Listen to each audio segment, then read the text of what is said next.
لا حول ولا قوة إلا بالله العلي العظيم. أعوذ بالله من الشيطان اللعين الرجيم. بسم الله الرحمن الرحيم. الحمد لله رب العالمين. الصلاة والسلام والتحية والإكرام على أشرف الأنبياء والمرسلين مولانا ومولا الثقلين جد الحسن والحسين مولانا أبي القاسم المصطفى محمد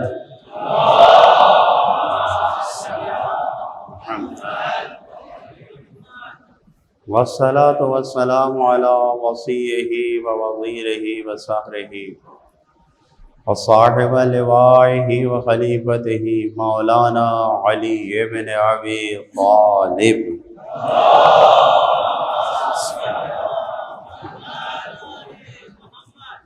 والصلاة والسلام على أئمة المعصومين خصوصا سيدنا ومولانا بقية الله المنتظر المهدي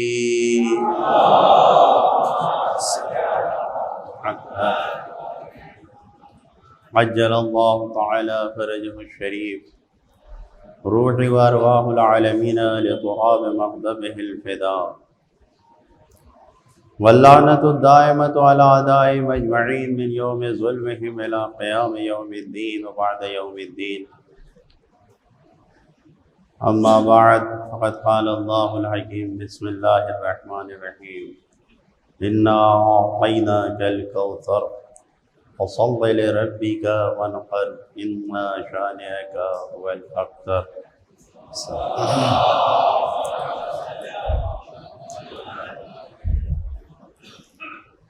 نماز گزاران عزیز، بزرگان محترم، خداوند عالم سے یہ دعا کرتے ہیں کہ ہم سب کو تقوی الہی کے ساتھ زندگی گزارنے کی توفیق عطا فرمائے.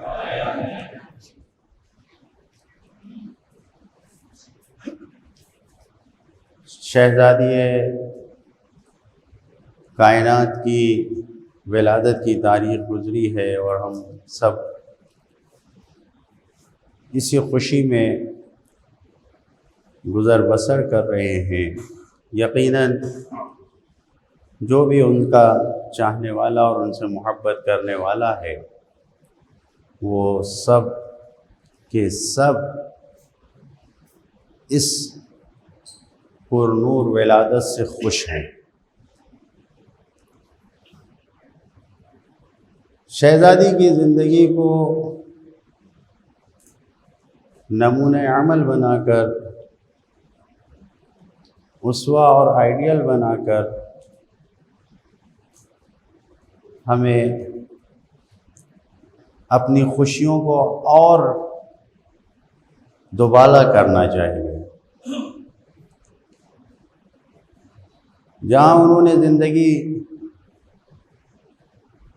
دوستوں کے ساتھ گزارنے کا سلیقہ بتایا ہے، ویسے ہی شہزادی نے دشمنان خدا اور دشمنان رسول و دشمنان اہل بیت کے ساتھ جس طریقے سے رفتار کیا ہے اور جس طریقے سے ان دشمنوں کو پہچانوایا ہے اسے بھی ہمیں جاننا چاہیے. سیرت شہزادی کائنات میں دشمن شناسی اور دشمن کو پہچاننا ایک اہم کام ہے. جس طریقے سے انہوں نے بتایا ہے، اللہ تعالیٰ نے اپنے ایک نبی کو وحی کیا، ان اللہ اوحی الی نبی من انبیائہ فقال قل للمؤمنین. معیار دشمن کا کیا ہے، کس طریقے سے دشمن سے ہم رفتار کریں. اللہ تعالیٰ نے اپنے نبی کو، نبیوں میں سے ایک نبی کو وحی کیا اور کہا کہ مومنین سے کہہ دو، قل للمؤمنین لا تلبسوا لباس اعدائی، سب سے پہلی چیز یہ ہے کہ مومنین سے کہہ دو کہ وہ میرے دشمنوں کا لباس نہ پہنے. لا تلبسو، نہ پہنو لباس اعدائی، جو میرے دشمنوں کا لباس ہے. سب سے پہلا جملہ یہی ہے. جب انسان اپنے ظاہر کو دشمنوں جیسا بناتا ہے تو پھر جو اس کا باطن ہوتا ہے، جو اس کا اندر، جو اس کا کردار ہوتا ہے، اس کردار کو بھی آہستہ آہستہ اپنانے لگتا ہے. لہذا پہلی نصیحت یہی کی جا رہی ہے کہ لا تلبسوا لباس اعدائی، دشمنوں کے لباس کو نہ پہنو. یقیناً آج جس طریقے سے دینی تعلیمات اور دینی ثقافت اور کلچر سے ہمیں دور کیا جا رہا ہے، اس کا ایک اہم ذریعہ ہے ہم کو ہمارے لباس اور ہمارے ڈریس اور ہمارے جو کپڑے ہیں اس سے دور کیا جا رہا ہے. مغربی دنیا کی پیروی میں ہم اتنا ڈوبے جا رہے ہیں کہ اپنے آپ کو برہنہ اور ننگے کیے جا رہے ہیں اور اس کی کوئی فکر نہیں ہے. کیسے کیسے کپڑے، کیسے کیسے لباس آج دشمن نے ایجاد کر دیے ہیں، انسان سوچ بھی نہیں سکتا. بازار میں وہ کپڑے جو جسم سے چپک جاتے ہیں، خواتین کے ان کپڑوں کو خریدنے کے لیے آپ جائیے، سستے سے سستی قیمت پہ مل رہا ہے. کیوں؟ اس لیے کہ اس کے اوپر سرمایہ لگایا جا رہا ہے، اس کے اوپر دولت صرف کی جا رہی ہے تاکہ عریانیت، ننگے پن کو اپنا کے ایسے کپڑے پہن کے جو جسم کے اوپر چپکے ہیں آسانی سے فراہم کرو تاکہ آسانی سے سب اس کو اپنائیں. جبکہ خدا کا یہ حکم ہے کہ لا تلبسوا لباس اعدائی. دوسری چیز جو بیان کی ہے نبی سے وحی کر کے خدا نے کہا، ان سے کہہ دو مومنین سے لا تطعموا غذاء اعدائی، ہمارے دشمنوں کا کھانا نہ کھائیں. دو طرح کے کھانے ہیں، ایک وہ غذا ہے، ایک وہ کھانا ہے جو کہ حرام ہے. ظاہر ہے کہ اس سے بظاہر انسان اپنے آپ کو یقیناً بچاتا ہے. شراب سے نہیں معلوم اور طرح طرح کے کھانے جو حرام قرار دیے گئے ہیں. لیکن وہ کھانے جو جائز بھی ہوں، مباح بھی ہوں، لیکن اگر دشمن کی ایجاد ہے، دشمن کی پسند ہے تو اس سے ہمیں اپنے آپ کو بچانا چاہیے. انسان اپنے کلچر کو بھولا جا رہا ہے. ہم سب جانتے ہیں کہ دنیا کے جتنے جانور ہیں کوئی بیٹھ کر کھانا نہیں کھاتا ہے، سب کھڑے ہو کے کھاتے ہیں. لیکن اس کے باوجود بھی ہم نے اس کلچر کو اپنا لیا اور ہم بھی کھڑے ہو کے پلیٹیں لے لے کے کھانا کھا رہے ہیں، جبکہ ہم سے یہ کہا جا رہا ہے کہ ان کے کھانوں کو نہ کھاؤ. بہرحال تعلیمات اہل بیت ہم سب کے لیے مشعل راہ ہے. یہ ہماری اصلاح کے لیے ہے، ہماری زندگی کو سنوارنے کے لیے ہے، کسی اور کو بنانے اور سنوارنے کے لیے نہیں ہے. ہم کیوں پروپیگنڈے کی دنیا میں ڈوبے جا رہے ہیں؟ ہم کیوں حقیقتوں کو چھوڑے جا رہے ہیں؟ کیوں؟ غافل نہیں ہونا چاہیے. تیسرا جملہ جو نبی سے کہا کہ مومنین سے کہہ دیے وَلَا تَسْلُكُوا سَلَكَ أَعْدَائِي، اور وہ راستہ جو ہمارے دشمنوں کا ہے اس راستے پہ نہ چلو. معلوم یہ ہوا کہ اللہ کا راستہ الگ ہے، دشمنوں کا راستہ الگ ہے. اللہ کا راستہ محبت کا راستہ ہے، سکون کا راستہ ہے، امانت داری کا راستہ ہے. وفاداری کا راستہ ہے، اور دشمنوں کا راستہ خیانت کا راستہ ہے، بے وفائی کا راستہ ہے، دشمنی کا راستہ ہے۔ ہم کو یہ حکم دیا جا رہا ہے، 3 چیزیں انسان کو نبی کے اس قول میں کہ جو نبی نے بیان کیا ہے، نہ ان کے لباس کو پہنو، نہ ان کے کھانوں کو کھاؤ، اور نہ ہی ان کے راستوں پر چلو۔ پہلی بات، دشمن کو شناسا چاہیے، پہچاننا چاہیے۔ جس طریقے سے قرآن مجید نے کہا ہے، ہرگز، خداوند عالم کا اعلان ہے، لا تتخذوا عدوی وعدوکم اولیاء، دوستوں کو، دشمنوں سے کبھی دوستی نہ کرو، نہ اپنے دشمنوں سے اور نہ ہی خدا کے دشمن سے دوستی نہیں کرنی ہے ہمیں، قطعاً نہیں۔ انسان دین ایمان کو کیا صرف مسجدوں میں رکھنے کے لیے اختیار کرتا ہے؟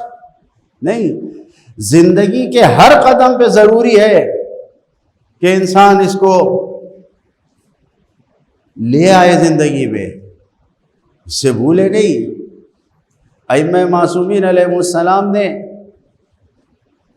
کسی کو اپنا دشمن نہیں بنایا ہے، لیکن جو اللہ کے دشمن تھے، جو ان کے دشمن تھے، ان سے کبھی دوستی بھی نہیں کیا ہے۔ یہی سیرت ہماری بھی ہونی چاہیے، لا تتخذوا عدوی وعدوکم اولیاء، ہرگز ایسا نہیں کرو کہ ان کو دوستی کرو، ان کو اپنا ساتھی بناؤ، نہیں۔ انسان اپنے بھائی کے خلاف دوسروں سے مدد لے لیتا ہے، غیر سے مدد لے لیتا ہے، اور بڑے فخر سے بیان کرتا ہے کہ میرے بھائی نے تو میری مدد نہیں کی، لیکن اس کافر نے میری مدد کر دی۔ تم نے دیکھا، دنیاوی فائدے کے لیے، تھوڑے سے فائدے کے لیے تم نے اس منکر خدا، جو انکار کرنے والا ہے خدا، اس سے ہاتھ ملا لیا، اور جو بھائی تمہارا، جو تمہارے دین کو مانتا ہے، جو تمہارے راستے پہ چلتا ہے، جو تمہارا خون ہے، اس کے خلاف کھڑے ہو گئے۔ انسان کو توجہ کرنا چاہیے، غافل نہیں ہونا چاہیے۔ لا تستغرن عدوک، اپنے دشمن کو کبھی چھوٹا نہ سمجھو۔ یہ حکم دیا جا رہا ہے کہ اپنے دشمن کو کبھی حقیر نہ سمجھو، ذلیل نہ سمجھو۔ دشمن انسان کو یقیناً جس طریقے سے آج چھپے ہوئے انداز میں دشمنیاں کی جا رہی ہیں، اس حساب سے انسان کو کبھی کسی کو چھوٹا نہیں سمجھنا چاہیے، قطعاً نہیں۔ چوتھی چیز، اپنے دشمن سے برات کریں، دوری اختیار کریں۔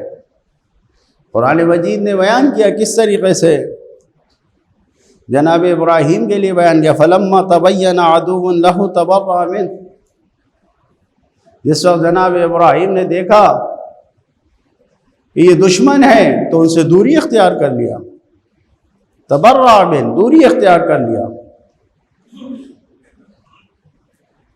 چچا تھے، بتوں کی پرستش سے باز نہیں آئے، دوری اختیار کر لیا۔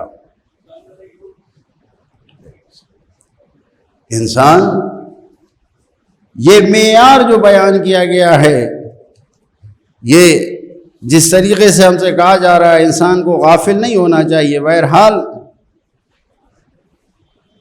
دشمنوں سے برات اور دشمنوں سے دوری اختیار کرنا یہ بہت ضروری اور اہم نکتہ ہے، کیونکہ ہم کو جو تعلیم دی گئی ہے، سب سے پہلے نبی کریم نے آ کے کیا کہا، لا الہ الا اللہ تفلحوا، پہلے کہا گیا ہے، پہلے نہیں کہا ہے اللہ، پہلے کہا ہے کہو لا الہ، یعنی سارے خداؤں کا انکار کرو، طرح طرح کے خدا جو پوجے جاتے تھے، پرستش کی جاتی تھی، سب کا انکار کرو، پہلے لا الہ الا اللہ، پہلے سب سے دوری اختیار کرو، برات کرو سب سے، پھر کہو اللہ، تو نجات ملے گی۔ دشمنوں سے براعت جب تک نہیں کی جائے گی، جب تک ان سے دوری نہیں کی جائے گی، تب تک حقیقی دین نہیں ملے گا انسان کو۔ ان کے کردار کو اپنی زندگی میں انسان اپنانے لگتا ہے، جب ان کے ساتھ نرم رویہ رکھتا ہے تو پھر ان کی عادتیں، ان کا کردار زندگی میں آنے لگتا ہے۔ ان سے دوری رکھنا، فَمَن يَكْفُرْ بِالطَّاغُوتِ وَيُؤْمِن بِاللَّهِ فَقَدِ اسْتَمْسَكَ بِالْعُرْوَةِ الْوُثْقَىٰ۔ آپ آیت الکرسی پڑھتے ہیں، ہم سب پڑھتے ہیں، فَمَن يَكْفُرْ بِالطَّاغُوتِ، جب طاغوت کا انکار کیا، سرکش نافرمان طاغوت کا انکار کیا، فَمَن يَكْفُرْ بِالطَّاغُوتِ، جس نے انکار کیا، یؤمن باللہ، اللہ پر ایمان لے، تو وہ مضبوط رسی سے جڑ گیا، اس کو نجات ملی۔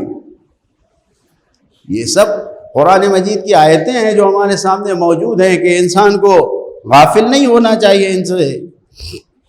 بہرحال آج جو زمانہ ہے، جس زمانے میں ہم زندگی گزار رہے ہیں، دشمن نے اس کے اوپر پورا کام کیا ہے، اور اس کام کر کے ہم سمجھ رہے ہیں کہ ہم کو ترقی کے راستے پہ لگایا جا رہا ہے، جبکہ ہم کو ترقی کے راستے پہ نہیں لگایا جا رہا ہے، ہم کو کھائی میں لے جایا جا رہا ہے، ہم کو گرایا جا رہا ہے۔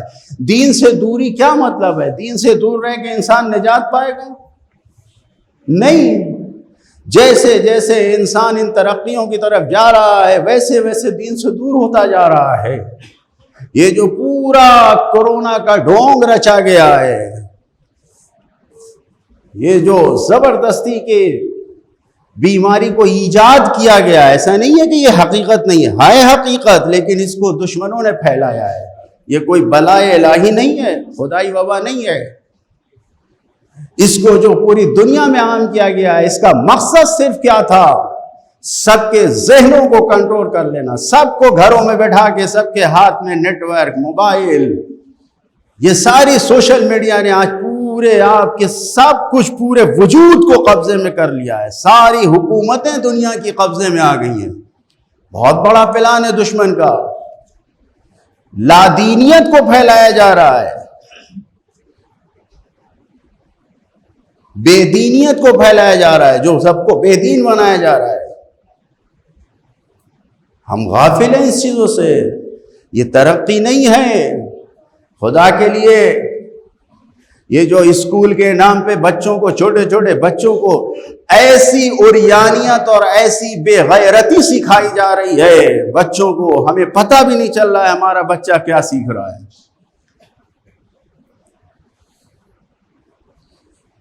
بیٹھ کے بچے کے بغل میں بیٹھ کے کلاس کیجئے، پھر سمجھ میں آئے گا کیا کیا بتایا جا رہا ہے۔ ہر چیز کو آج کے دور میں دشمن کو پہچاننا بہت ضروری ہے۔ یہ چھپے ہوئے دشمن ہیں کہ جو معلوم ہے، پلاننگ ان کی ایسی تھی کہ جو 21ویں صدی ہے، اس میں اسلحوں کی جنگ نہیں ہوگی، بموں کی جنگ نہیں ہوگی، اس میں ثقافتوں کی جنگ ہوگی، اس میں کلچر کے اوپر قبضہ کیا جائے گا، لوگوں کو اس طریقے سے غلام بنایا جائے گا۔ ہے کوئی آج بغیر نیٹ ورک کے، بغیر انٹرنیٹ کے، بغیر ان چیزوں کی زندگی گزارے؟ کون ہے؟ مجبور ہو کے رہ گئے ہم۔ خدا کے لیے ان چیزوں کو اپنے دین کو پھیلانے کا ذریعہ بنائیں۔ ان چیزوں سے ہمیشہ دشمن کو ناکام کرنے کے لیے تمام نبیوں کی سیرت میں ہے، تمام اماموں کی صورت میں ہے، تمام علماء کی سیرت میں، اس کو اپنائیں۔ دشمن کے اسلحے سے دشمن کو شکست دیا جائے۔ آج اگر وہ ہمیں بے دین بنانے کے لیے اس سوشل میڈیا اور سوشل نیٹ ورکنگ کا استعمال کر رہے ہیں، تو ہماری ذمہ داری یہ ہے کہ ہمارے پاس جو پڑھے لکھے لوگ ہیں، جو سمجھدار لوگ ہیں، آج تو سب جانتے ہیں، یہ بھی ہم اپنے دین کو اس طریقے سے، اس کے ذریعے سے عام کریں کہ ان کے ساری بے دینی کے حاصلوں کو، حربوں کو ناکام بنا دیں۔ ضرورت ہے آج ہمارے لیے، لہذا پہچانیں، غور کریں، غافل نہیں ہونا چاہیے۔ دشمن دو طرح کے ہیں، ایک انسان کے اندر کا دشمن ہے، ایک انسان کے باہر کا دشمن ہے۔ انسان اپنے اندر کے دشمنوں پہ قابو نہیں رکھ پاتا ہے۔ یہ جو اندر کا دشمن ہے، خداوند عالم نے اس کو جو چیزیں دی ہیں اس کا غلط استعمال کرتا ہے۔ اللہ تعالیٰ نے اس کو غضب کی، غصے کی طاقت دیا ہے تاکہ وہ اپنی باڈی، اپنے دماغ، اپنے جسم کا دفاع کر سکے، ڈیفنس کر سکے۔ یہ پاور غصے کی اس لیے ملی ہے تاکہ ہم دفاع کر سکیں اپنا۔ لیکن ہوتا کیا ہے؟ ہم اس غصے سے ناحق استعمال کرتے ہیں. اس غضب میں انسان کیا کیا کر بیٹھتا ہے غصے میں. یہ انسان کا دشمن ہے. یہ جو انسان کا نفس ہے یہ انسان کا دشمن ہے. عاد عدوک الذی نفسک التی بین جنبیک. یہ جو دو پہلوؤں میں تمہارے اندر نفس ہے، جس کی تم نفس امارہ جسے کہا جاتا ہے، جس کی ہم بات مانتے ہیں، یہ ہمارا کھلا ہوا دشمن ہے. یہ ہمارا کھلا ہوا دشمن ہے. یہ ہم کو بہکا رہا ہے. آپ دیکھیے کینہ انسان کے دلوں میں جو ایجاد ہوتا ہے، اس کینے کی بنیاد پر جناب حابیل کا قتل کس بنیاد پر ہوا ہے؟ کینے کی بنیاد پر ہوا ہے. یہ درس نہیں ہے ہمارے لیے؟ حسد اور جلن یہ جو ہمارا دشمن ہے، یہ سب اندرونی دشمن ہے ہمارے. یہ حسد اور جلن انسان کو کیسی دے؟ قرآن نے نمونہ بن 30 سال تک جناب یوسف کو ان کے باپ سے دوری بھائیوں نے دور کر دیا. کس بنیاد پر؟ حسد اور جلن کی بنیاد پر. جان دیکھے یہ ساری چیزیں ہمارے لیے درس ہیں، عبرت ہیں، سبق حاصل کرنے کے لیے. قرآنی واقعات کو ہم پڑھیں، دیکھیں. اگر ہم اس سے غافل ہو گئے، بہرحال یہ سارے دشمنوں کو صحیفہ سجادیہ کی غالباً 8ویں دعا ہے، اس میں 44 بیماریاں جسم کے اندر کی بیان کیا ہے ہمارے چوتھے امام نے. 44 بیماریاں امام نے وہاں پر بیان کیا ہے کہ خدا سے دعا کیا کہ اس سے ہمیں محفوظ رکھے. یہ سب دل کے اندر کی بیماری ہے، یعنی انسان کے اندر کی بیماری ہے، جس سے انسان کو غافل نہیں ہونا چاہیے. یہ شیطان ہمارے نفس پہ پہلے کنٹرول کرتا ہے، پہلے ہمیں بہکاتا ہے. تو یہ ہمارا اندر کا دشمن خود ہی اتنا بڑا دشمن ہے کہ 44 بیماریوں کے ذریعے ہم کو بہکاتا ہے، برے راستے پہ، غلط راستے پہ لے جاتا ہے. لہذا پہلے ہمیں اس کے اوپر کنٹرول کرنا چاہیے. شہوت، انسان اپنے سیکس اور شہوت کی بنیاد پر کیا نہیں کر بیٹھتا. مولا علی کا قتل کس بنیاد پر ہوا ہے؟ جتنی بھی سازشیں رچی گئی ہوں، بظاہر مولا علی کو شہید کرنے والا وہ انسان وہ ایک عورت کی محبت میں پاگل ہو کے گیا تھا جس نے مولا کو قتل کیا ہے. شہوت دیا ہے خداوند عالم نے انسان کو. یہ جو خواہش دی ہے یہ کس نے دیا ہے؟ کہ انسان کو اس کے ذریعے سے اپنا جسم مضبوط کرنا ہے. اگر خواہش اور شہوت نہ ہو انسان تو کھانے کی تلاش نہیں ہوگی، بھوک نہیں لگے گی، انسان کو راستہ نہیں چلے گا، کسی سے محبت نہیں کرے گا. یہ خدا نے اس لیے دیا ہے، لیکن انسان اس کو شیطان کے حوالے کر دیتا ہے، غلط راستوں پہ لے جاتا ہے، سیکس میں ڈوب جاتا ہے، نہ جانے کیا کیا برائیاں پھیل. اللہ تعالیٰ نے انسان کو عقل کی طاقت دی ہے. یہ عقل کی طاقت اگر انسان کے غضب اور شہوت کے اوپر کنٹرول کرے گی تو یہ انسان ہمیشہ کامیاب ہوگا. لیکن اگر اس نے عقل کو چھوڑ کر اپنے دل کے اوپر، دل کے قبضے میں اپنی شہوت اور اپنے غضب اور غصے کو دے دیا تو یہ انسان صرف جہنم کی طرف جائے گا. دنیا اور آخرت دونوں میں ذلیل و رسوا ہوگا، کامیاب نہیں ہوگا. انسان کو غافل نہیں ہونا چاہیے. اور اسی طریقے سے بہرحال ہمیں ان دعاؤں کو پڑھنا چاہیے. جارج جورداق نے نہج البلاغہ کو کتنی بار پڑھا ہے؟ ابن ابی الحدید معتزلی ایک خطبے کو کہتا ہے کہ میں نے 200 بار پڑھا ہے. جارج جورداق نے 200 بار پوری نہج البلاغہ کو پڑھا ہے. ہم نے کتنی بار نہج البلاغہ پڑھا؟ ہم نے کتنی بار صحیفہ سجادیہ پڑھا؟ ہماری زندگی کی راہیں ہیں جو کلمات اہل بیت اطہار علیہ السلام نے ہمیں بتایا ہے، یہ سب ہماری زندگی کے لیے راستہ ہے. اور اسی طریقے سے انسان کو اپنے باہر کے دشمنوں سے بھی ہوشیار رہنا چاہیے. شیطان ہمارا کھلا ہوا دشمن ہے. انہ لکم عدو مبین، شیطان کھلا ہوا دشمن ہے۔ شیطان ہم کو کہاں لے جا رہا ہے، اس کے اوپر ہمیں توجہ کرنا چاہیے۔ کیوں؟ اس لیے کہ اس نے صاف صاف اعلان کر دیا ہے لَأَقْعُدَنَّ عَلَىٰ صِرَاطِكَ الْمُسْتَقِيمِ، تیرے سیدھے راستے پہ بیٹھوں گا، لَأَغْوِيَنَّهُمْ أَجْمَعِينَ، سب کو بہکاؤں گا۔ سیدھے راستے پہ جو بھی ہے، میں نہیں سمجھتا کہ میری آواز کو سننے والا کوئی ایک شخص جو ابھی اس وقت سن رہے ہیں، کوئی ایک شخص کے دل میں شک ہوگا کہ ہم صراط مستقیم پہ نہیں ہیں۔ شک تو نہیں ہے نا کسی کو؟ آپ سب کو یقین ہے نا کہ آپ صراط مستقیم پہ ہیں؟ میں پوچھ رہا ہوں، بتائیے۔ سب صراط مستقیم پہ ہیں، تو یہ جان لیجئے کہ شیطان ہمارا ہی دشمن ہے۔ جو صراط مستقیم پہ ہے شیطان اسی کا دشمن ہے۔ جو صراط مستقیم پہ نہیں ہے، جو کفر و ضلالت و گمراہی کے راستے پہ ہے، جو بے ایمانی کے راستے پہ ہے، جو دھوکہ بازی کے راستے پہ ہے، جو بے وفائی کے راستے پہ ہے، جو غیبت، تہمت اور جھوٹ کے راستے پہ ہے، جو لوگوں کا حق چھیننے کے راستے پہ ہے، جو دنیا کی ان برائیوں پہ ہے، شیطان اس کو نہیں بہکاتا، کیونکہ وہ تو اسی کی پارٹی کا ہے۔ پارٹی والا پارٹی والے کو دھوکہ نہیں دیتا ہے۔ شیطان مخلصین کو بہکاتا ہے، صراط مستقیم پہ آنے والوں کو بہکاتا ہے۔ مخلصین بچ سکتے ہیں جن کے اندر خلوص نیت پایا جائے گا۔ قیامت کے دن جس وقت خداوند عالم پوچھے گا میری نافرمانی کیوں کیا، کیوں اس راستے پہ گئے، کیوں سیدھے راستے پہ نہیں آئے، تو بھاگ بھاگ کے لوگ شیطان میں۔ آپ کو معلوم ہے قیامت میں ایک تقریر کرنے والا ہوگا، اور وہ کون ہوگا؟ شیطان۔ وہ وہاں پہ اسپیچ دے گا۔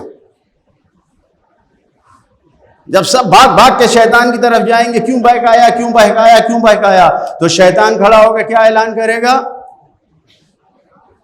میں تم کو جھوٹے وعدے دے رہا تھا، میں تم کو جھوٹی دعوت دے رہا تھا، اور تم نے میری جھوٹی باتوں کو قبول کر دیا۔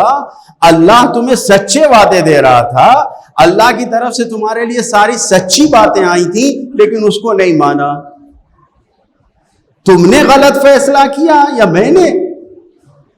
میں تو تمہیں دھوکہ دے رہا تھا، جھوٹی باتیں کر رہا تھا، تو میری ملامت کیوں کرے؟ فلا تلومونی، میری ملامت نہ کرو، مجھے برا بھلا مت کہو، بل لوموا انفسکم، اپنے آپ کو برا بھلا کہو۔ حقیقت ہے، اگر ہم ہوشیار نہیں ہوں گے، جاننا چاہیے شہزادی کائنات نے اپنی زندگی میں اہم کارنامہ جو انجام دیا ہے، وہ پہچانوایا ہے کہ دشمن کون ہے، لوگوں کو بتایا ہے۔ آپ نے یہ اعلان کیا ہے کہ نبی کے بعد خدا کی قسم اگر ایک لمحہ بھی شہزادی غدیر کے بارے میں شک رکھتی یا خدیر کے بارے میں کوئی ان کو شبہ ہوتا تو پھر وہ میدان میں نہ آتی، اس طریقے سے سامنے نہ آتی۔ کیوں؟ شہزادی دین و حیا کا پیکر، دین کا مجسمہ، جو ایسی عمل کرنے والی کہ اگر اندھا گھر میں آ گیا تو اس کے سامنے نہ جائیں، کیا وہ شہزادی ناحق کسی چیز کے مطالبے کے لیے باہر آئیں گی؟ نہیں، شہزادی نے حق کا دفاع کیا ہے، حق کو لوگوں تک پہنچایا ہے۔ 40 دن تک مہاجر و انصار کے گھر جا جا کے حق کا مطالبہ کیا ہے۔ شہزادی نے لوگوں کو باخبر کیا ہے۔ یہ اور بات ہے کہ لوگ دنیا پرستی میں اتنا ڈوبے ہوئے تھے کہ شہزادی کی بات کو قبول نہیں کیا، ورنہ شہزادی نے گریہ کیا ہے، شہزادی نے کہا ہے، محمود ابن لبید سے کہا ہے کہ حل ترک ابی عذر بعد غدیر، کیا غدیر کے بعد میرے باپ نے کوئی بہانہ چھوڑا ہے کسی کے لیے؟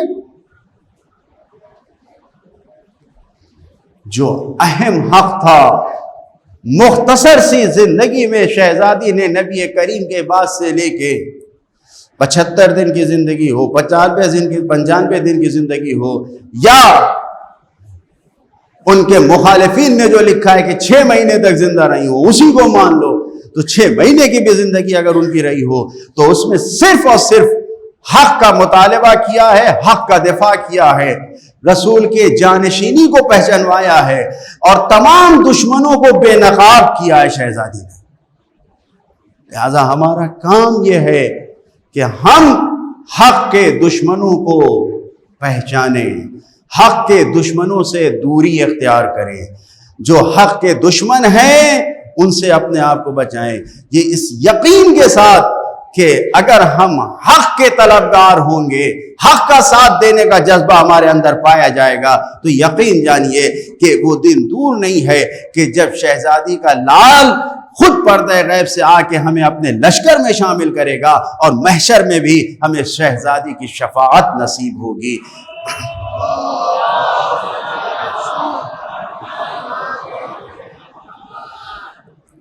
اعوذ باللہ من الشیطان الرجیم، بسم اللہ الرحمن الرحیم، انا اعطیناک الکوثر فصل لربک وانحر ان شانئک هو الابتر، صدق اللہ العظیم۔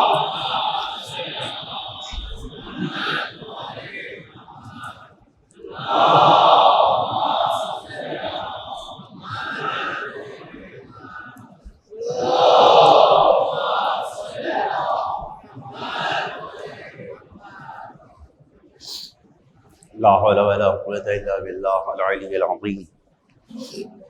أعوذ بالله من الشيطان اللعين الرجيم، بسم الله الرحمن الرحيم۔ الحمد لله رب العالمين، والصلاة والسلام والتحية والإكرام على أشرف الأنبياء والمرسلين، مولانا ومولا الثقلين جد الحسن والحسين أبي القاسم المصطفى محمد،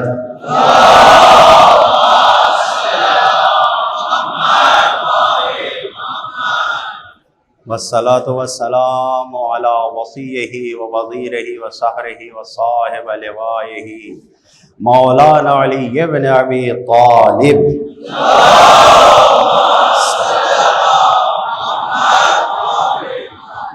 والصلاة والسلام على ابنته فاطمة الزهراء سيدة نساء العالمين،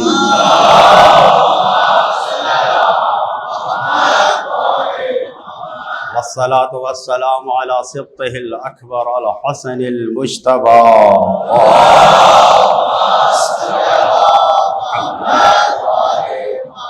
والصلاة والسلام على سبطه الأصغر الحسين الشهيد بكربلاء،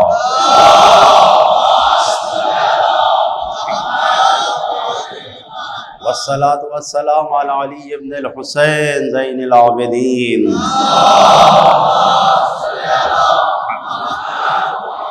والصلاة والسلام على محمد بن علي باقر علم النبيين،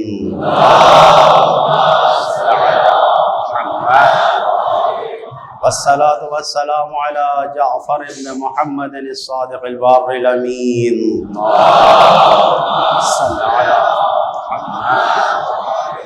والصلاة والسلام على موسى بن جعفر الكاظم الأطيبين،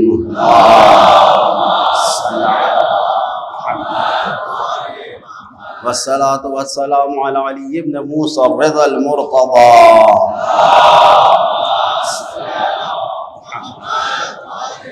والصلاة والسلام على محمد بن علي التقي الجواد،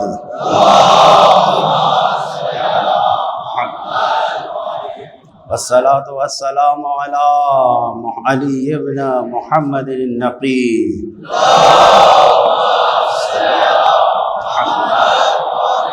والصلاة والسلام على حسن بن علي الزكي العسكري،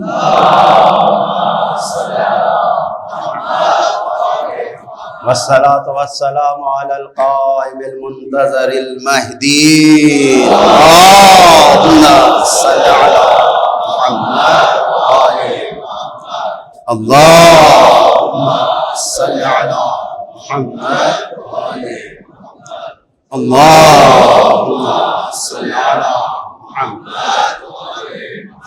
اللهم إني رضيت بهما أئمة فارضني لهم إنك على كل شيء قدير، اما بعد اوصيكم ونفسي بتقوى الله۔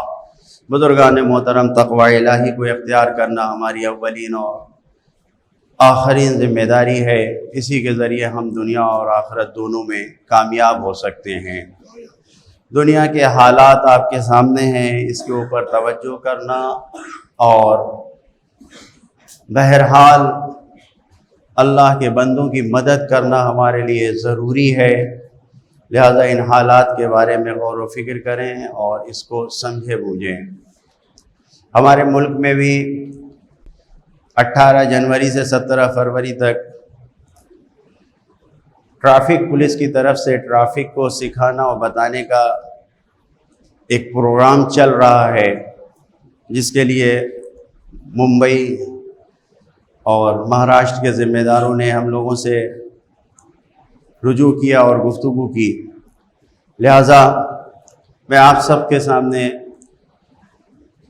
گزارش کر رہا ہوں کہ وہ جوان جو حاضر ہیں اور وہ والدین جن کے بچوں کے پاس گاڑیاں ہیں، سڑک پر گاڑیوں اور موٹر سائیکلوں کو چلانے کو قانون کے مطابق جو قانون ہے ویسے ہی چلائیں، سگنل نہ توڑیں کہ سگنل توڑ کے چلے جائیں۔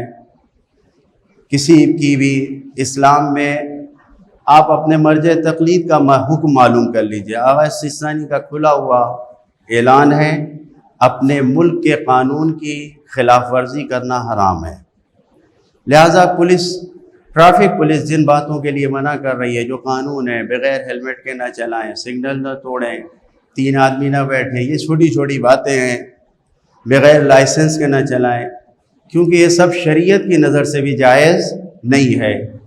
لہٰذا ہم اس اسٹیج سے اور اس جگہ سے تمام ملک کے وہ ٹریفک پولیس جو زحمت کر رہے ہیں اور ہمارے خصوصاً اپنے علاقے کے پولیس والوں کا شکریہ ادا کرتے ہیں کہ جنہوں نے اس مہم کو چلا کر ہمارے جوانوں کی جان کی حفاظت کی فکر کیا ہے، ہم ان سب کا شکریہ ادا کرتے ہیں۔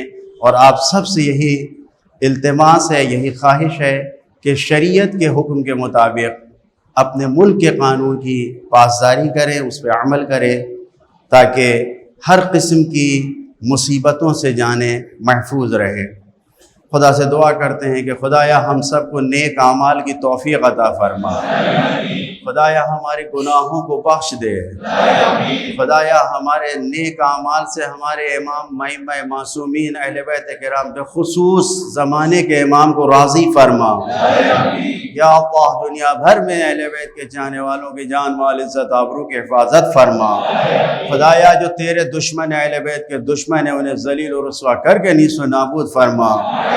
خدایا بیمار مریضوں کو شفا عنایت فرما، مرحومین کے درجات بلند فرما، دین اسلام کی خدمت کرنے کی توفیق عطا فرما، دین کی خدمت کرنے والے علماء کرام، مجتہدین اعظام، مراجع تقلید، خدایا ان سب کی خدمات کو قبول کرتے ہوئے ان کے عمر طولانی عطا فرما۔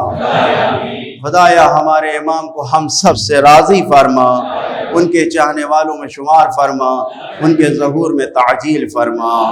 بسم اللہ الرحمن الرحیم۔ والعصر ان الانسان لفی خسر الا الذین آمنوا وعملوا الصالحات وتواصوا بالحق وتواصوا بالصبر۔ امام کے ظہور کی تعجیل کے لیے اور تمام مریضوں کی شفا یابی کے لیے جن کے لیے دعا کی درخواست کی گئی ہے، مل جل کر دعا فرما دیں۔ بسم اللہ الرحمن الرحیم۔ امن یجیب المضطر اذا دعاه ویکشف السوء، امن یجیب المضطر اذا دعاه ویکشف السوء، امن یجیب المضطر اذا دعاه ویکشف السوء، امن یجیب المضطر اذا دعاه ویکشف السوء، امن یجیب المضطر اذا دعاه ویکشف